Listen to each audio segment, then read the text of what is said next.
Tahun 1873, Belanda memulai agresinya ke Aceh setelah mengingkari perjanjian Traktat London. Teku Umar yang umurnya masih 19 tahun saat itu ikut berjuang bersama pejuang lainnya. Lahir pada tahun 1854 di Melabu, Teku Umar merupakan anak dari ule balang bernama Teku Cut Mahmud dan Cut Mohani. Sejak kecil ia dikenal sebagai sosok anak cerdas, pemberani, memiliki sifat yang keras, dan pantang menyerah dalam menghadapi segala persoalan. Teku Umar, seorang bangsawan agung yang dapat tegak sama tinggi dan duduk sama rendah, bergaul dengan para gubernur dan jenderal Belanda di samping dengan pejuang Aceh. Beliau ini adalah satu-satunya tokoh di Aceh yang pernah mendapatkan penghargaan dari pemerintah Belanda sebagai Panglima Besar Government Belanda dan juga mendapatkan jabatan dari Kesultanan Aceh berupa ule balang. Beliau pernah menjadi ulu balang di Alpung. Kemudian juga beliau pernah menjadi Panglima Amilhul Bahar, artinya beliau sebagai Panglima Laut di wilayah barat. Kemampuannya dalam bersiasat membuatnya memutuskan melakukan taktik berpura-pura bekerja sama dengan Belanda dan memperoleh kepercayaan dari mereka. Hubungan antara Teku Umar ini dengan pihak Belanda ini terjadi dinamisasi yang sangat besar. Yang pertama kejadiannya adalah pada tahun 1884 ketika sebuah kapal Nisero terdampar di Tenom. Ya, kapal ini adalah kapal berbendera Inggris yang berpusat di Singapura dan ini adalah kapal yang terdiri dari berbagai macam suku bangsa. Kapal Nisero ini terdampar di Pantai Panga di Tenom. Kemudian oleh Raja Tenom yang bernama Teku Imu Muda Sabi, beliau menyandera seluruh awak kapal Nisero ini. Kemudian beliau minta supaya diberikan tebusan. Waktu itu Belanda berusaha supaya dapat dilakukan pembebasan terhadap para sandera ini dikarenakan Inggris menuduh Belanda tidak cukup kuat dalam mengatur wilayah jajahannya, terutama di Aceh. Oleh karena itu Belanda berusaha supaya awak Nisero ini dapat segera dibebaskan. Ya, namun upaya-upaya beliau ini secara diplomasi dilakukan oleh Belanda tidak berhasil karena ada beberapa juga utusan yang terbunuh di Tenom. Kemudian oleh Belanda dimintalah bantuannya kepada Teku Umar untuk membebaskan awak kapal Nisero ini. Jadi Teku Umar di-hire atau disewa oleh Belanda dengan dinaikkan kapal Bencoolen ya dari Ulele ke Panga ke Tenom. Tetapi ketika itu di atas kapal beliau diperlakukan secara tidak manusiawi oleh awak kapal Bencoolen, awak Kelasi itu. Sehingga beliau agak marah dan kemudian ketika diantarkan ke darat, seluruh awak kapal Bencoolen yang antar beliau ke darat itu beliau bunuh semuanya.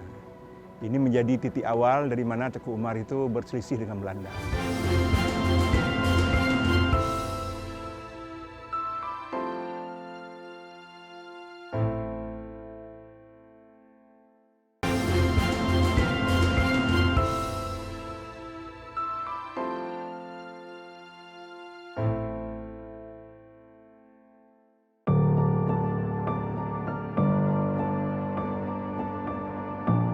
Meskipun Teku Umar memiliki hubungan baik dengan Belanda, namun dia tetap waspada terhadap persekutu yang sewaktu-waktu bisa saja menyerangnya.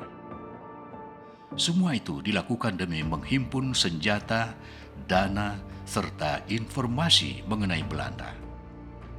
Peristiwa Hok Kanton ini juga menjadi peristiwa yang menarik, di mana kapal Hok Kanton ini adalah kapal Belanda yang dinakodai oleh Hansen. Beliau adalah seorang Denmark, juga bersama dengan istrinya. Beliau biasanya melakukan hubungan dagang dengan Teku Umar. Jadi begitu Teku Umar memuat lada, selama ini pembayarannya lancar-lancar saja. Pembayaran dilakukan melalui anak buah beliau ketika lada sudah dimuat, anak buah beliau diutus ke dalam kapal untuk mengambil uang. Tapi pada malam itu, kejadiannya di Ulele, itu ada Kapten Rora, seorang Inggris, yang mendengar bahwa ketika di kafe-kafe yang ada di Ulele, dalam keadaan mabuk, Hansen mengatakan bahwa dia akan mendapatkan hadiah yang besar dari pemerintah Belanda, dikarenakan dia akan menangkap Teku Umar dan akan menyerahkannya kepada pemerintah Belanda karena kasus daripada pembunuhan awak Bengkulen dalam kasus kapal Nisero. Kemudian ketika itu datanglah kapal Hok Kanton ke Panga untuk memuat lada Teku Umar, dan Teku Umar sebelum itu juga sudah bertemu dengan Rora, karena Rora juga kapalnya masih di Panga waktu itu, pergi ambil kapalnya. Kemudian Rora mengatakan kepada Teku Umar bahwa beliau akan ditangkap nanti, akan diculik oleh Hansen. Tapi beliau tidak begitu percaya saja karena Hansen dengan Rora ini sama aja sebenarnya. Tetapi ketika lada-lada sudah dimuat, kemudian Teku Umar mengutus anak buahnya untuk meminta uang kepada Hansen, uang lada. Tetapi Hansen menyuruh balik anak buahnya mengatakan bahwa agar Teku Umar sendiri yang langsung datang ke kapal untuk mengambil uang tersebut. Jadi hal ini kan hal barang yang aneh. Jadi Teku Umar sudah mulai curiga dan sudah mulai yakin dengan apa yang disampaikan oleh Rora. Kemudian oleh Teku Umar diutus sekali lagi anak buahnya, kemudian juga tidak diberikan. Dan terakhir beliau mengutus anak buahnya agar mengambil semuanya awak kapal Hok Kanton agar ditawan dibawa ke darat. Kemudian waktu itu matilah Hansen, tapi istri beliau dan beberapa pihak lainnya dibawa ke darat. Sehingga Teku Umar menjadikan mereka itu sebagai sandera dan meminta tebusan kepada pemerintah Belanda. Ini ya hal kedua yang menyebabkan Belanda kembali marah kepada Teku Umar. Di balik perjuangan Teku Umar, ada sosok istrinya, Cut Nyak Dien, yang saat itu sangat berpengaruh dalam mendorong Teku Umar untuk bersiasat berjuang melawan Belanda. Cut Nyak Dien lah yang meyakinkan Teku Umar untuk kembali berjuang bersama rakyat Aceh pada 30 Desember 1896, hingga kemudian tercatat oleh Belanda sebagai pengkhianatan Teku Umar. Pertanyaannya kembali yang perlu kita pertanyakan dalam sejarah Teku Umar ini, mengapa kok tiba-tiba beliau bekerja sama dengan Belanda? Ya. Jadi ini adalah latar belakangnya. Jadi kaum muslimin ya yang melakukan perlawanan ke pemerintah Belanda itu yang berasal dari PD di bawah pimpinan Tengku Mat Amin. Ya, Tengku Mat Amin ini anak daripada Teku Itiro. Beliau punya sekitar 2.000 pasukan muslimin. Pasukan ini ketika di Aceh Besar sering sekali masuk ke wilayah Cut Nyak Dien, wilayah keluarga Cut Nyak Dien, yaitu di Ulele Balang Namukin. Jadi kalau militer masuk ke dalam satu daerah tentunya ada pengambilan, misalnya ada ternak-ternak untuk makan prajurit dan sebagainya. Sehingga Cut Nyak Dien merasa agak sedikit risih dengan kejadian ini. Oleh karena itu beliau mengadu kepada Teku Umar. Waktu itu Cut Nyak Dien sudah berkeluarga dengan Teku Umar. Karena Cut Nyak Dien ini sebenarnya bapak mereka ini adik kakak sebenarnya. Jadi Cut Nyak Dien mengadu kepada Teku Umar. Bilang sama Teku Umar, ini wilayah kita sering dimasukin oleh kaum muslimin, pasukan muslimin. Dan itu sangat mengganggu karena meminta makanan kepada masyarakat dan lain sebagainya. Oleh karena itu Teku Umar yang juga punya pasukan, beliau melakukan perlawanan terhadap kaum muslimin untuk mengusir mereka dari ke hulu balangan Namukim. Sehingga pasukan Mat Amin ini dapat dikeluarkan dari wilayah Namukim. Belanda melihat bahwa ini satu peluang bahwa ini Teku Umar dapat kita jadikan sebagai kawan untuk melawan pasukan muslimin. Karena kan pasukan Belanda kan tidak begitu ramai. Itulah awalnya mengapa Belanda melihat peluang untuk bekerja sama dengan Teku Umar, dan Teku Umar memanfaatkan peluang ini untuk memperbesar pengaruhnya di Aceh Besar. Ya. Walaupun dosa-dosa yang selama ini sudah mesti ada dibebankan kepada Tengku Umar, tetapi oleh Jenderal de Kerkhoff yang baru ini, beliau mengesampingkan hal itu karena ada urusan yang lebih penting lagi. Oleh karena itu mulailah Tengku Umar diberikan senjata, ya, senjata reguler, senjata termasuk senjata Beimon yang semi otomatis, ya, yang sudah bisa dimasukkan pelurunya dari belakang, dan juga senjata locok yang sekitar 880 pucuk, ya. Dan juga beliau membentuk detasemen yang reguler seperti pasukan Kopassus sekitar 250 orang dengan berseragam dan juga punya barak-barak militer. Jadi ketika beliau melakukan pembersihan di wilayah Aceh Besar, beliau mendapatkan kepercayaan. Tapi kemudian juga karena pengaruh Cunyadin dan juga para ulama dan sebagainya, dan juga para pengaruh daripada pihak Kesultanan, sehingga Tengku Umar memanfaatkan seluruh senjata itu untuk dibawa lari. Dan sebelumnya beliau sudah mengirimkan surat kepada pemerintah Hindia Belanda mengapa beliau menghentikan untuk bekerja sama tersebut. Dengan alasan diantaranya ada adiknya Cunyadin yang hulu balang di Enam Mukim, pernah ditendang oleh Belanda di pasar Penayung dan lain sebagainya. Dengan alasan-alasan yang lainnya termasuk meneliti hutang-hutang Tengku Umar yang ada di Penayung dan sebagainya dengan alasannya. Jadi ada suratnya dan senjata yang diberikan itu disimpan dengan baik katanya. Tapi kalau Tuhan mencari saya juga akan melawan. Nah, jadi itulah awalnya mengapa Tengku Umar bekerja sama dengan Belanda pada tahun 1993 sampai dengan 1996. Kemudian 1996 beliau membawa lari seluruh amunisi, ya, amunisi, senjata. Dan beliau memiliki panglima 17 wilayah panglima beliau. Pasukannya sangat kuat.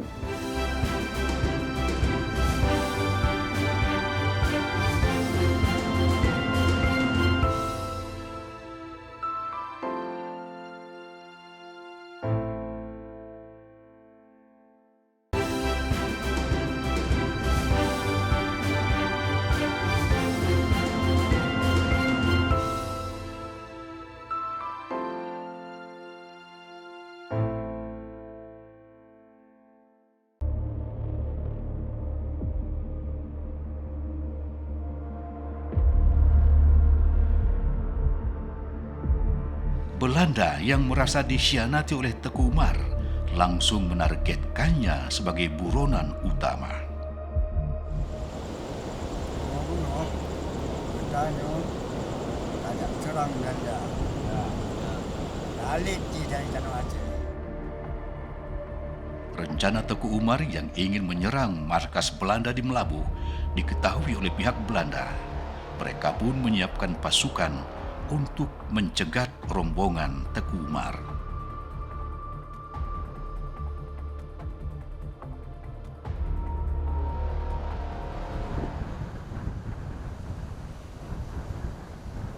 Februari 1899, tepat 112 tahun lalu, bertepatan bulan Ramadan, Tengku Umar gugur di medan perang.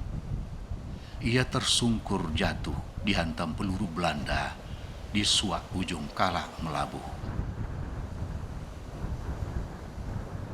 Tengku Umar syahid tepat di usia 45 tahun akibat peluru yang bersarang di dada kirinya.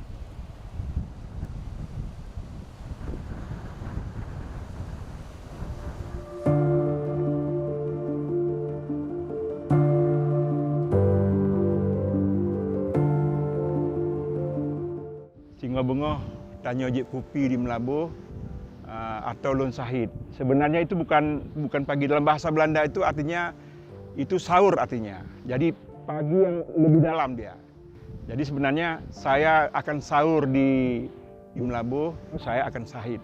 Sebenarnya kejadian seperti itu.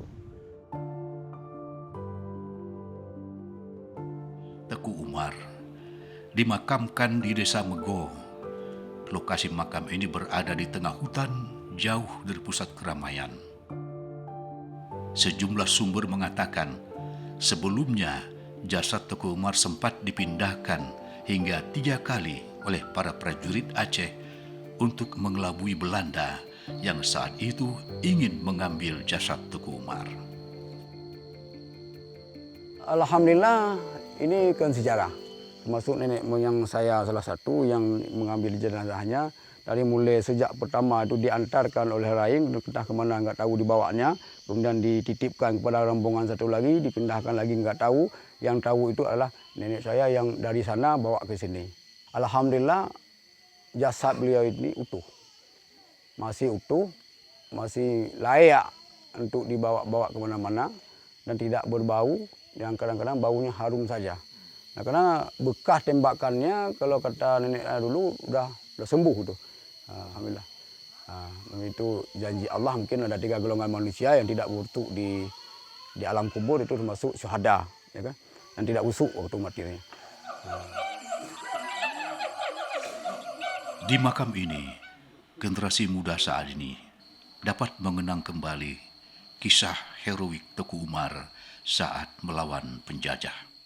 Harapan kita kepada seluruh masyarakat, seluruh anak bangsa supaya mengambil keteladanan terhadap Teku Umar yang benar-benar memperjuangkan bangsa ini, negeri ini daripada penjajah. Maka kita selaku anak bangsa harus mencontoh dan mengikuti jejak beliau menjaga negeri yang kita cintai ini.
Perjalanan hidup pahlawan nasional Teku Umar kini diabadikan dalam berbagai tulisan dan museum sejarah.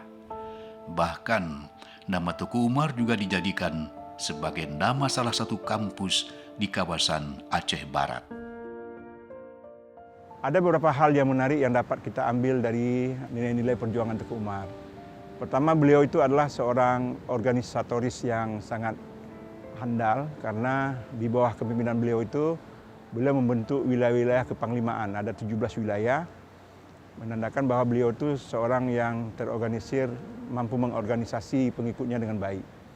Yang kedua, beliau adalah seorang pedagang, di mana beliau juga melakukan ekspor terhadap lada-lada, yang itu juga untuk memenuhi kebutuhan perjuangan beliau, termasuk perjuangan Sultan dan juga perjuangan dari pihak Tengku Cik Itiro. Beliau membaca koran-koran Belanda dan juga koran-koran Inggris. Ya, beliau juga berhubungan dengan para pedagang-pedagang dari Inggris dan juga Belanda, dan juga beliau berhubungan dengan para petinggi-petinggi juga Belanda. Jadi beliau adalah seorang yang terpelajar. Kemudian beliau juga mampu mempengaruhi pengikutnya untuk berjuang dengan Aceh dengan sebaik-baiknya. Dan beliau juga berhasil menanamkan kesetiaan terhadap negeri, di mana beliau melakukan kampanye supaya para pemuda itu dapat melakukan perlawanan. Kemudian beliau juga merupakan seorang yang taat, ya, dan menghargai para kaum ulama dan juga pihak kesultanan. Seandainya beliau hanya memikirkan diri sendiri, tentunya beliau sudah hidup layak karena rumah beliau itu sama besarnya dibangun untuk rumah Gubernur Jenderal Belanda yang sekarang jadi pendopo. Jadi kalau seandainya beliau ini, tentunya beliau tidak akan berpikir ke arah itu, tetapi karena memang beliau sudah merencanakan sebelumnya. Karena pemberontakan beliau atau larinya beliau dari pihak Belanda itu pada tahun 1996 itu menyebabkan pihak Belanda itu, termasuk di Belanda itu, terjadi kehebohan yang sangat luar biasa. sampai diciptakan lagu untuk Teku Umar, juga diciptakan permainan-permainan monopoli, ya, yang situ menggambarkan bagaimana orang-orang putih ingin menangkap sosok hitam yang dilambangkan sebagai Teku Umar. Jadi sangat layak sebenarnya beliau untuk diangkat menjadi pahlawan nasional. Teku Umar, pahlawan Aceh yang paling segani dan ditakuti oleh musuh pada masanya. Tercatat dalam kisah golongan pahlawan hebat dalam perjuangan bangsa. Pengorbanannya terpatri di dalam sejarah dan sangat lekat di benak masyarakat. Engkau mencintai kedamaian, tetapi lebih mencintai kemerdekaan. Karena engkau tidak mau termakan, engkau melawan. Sayang, perlawananmu putus di tengah jalan. Engkau tidak kenal pekikan kemerdekaan, pekikan yang senantiasa diimpikan, pekikan kemenangan di ujung perjuangan. Putra, putri generasi 45, warisanmu memekik bangga keharuan. Bergetar setiap jiwa insan bumi persada, terukir pada setiap bibir kata merdeka. Merdeka, kita menang, kita menang, kita bebas dari penjajah jahanam. Merdeka,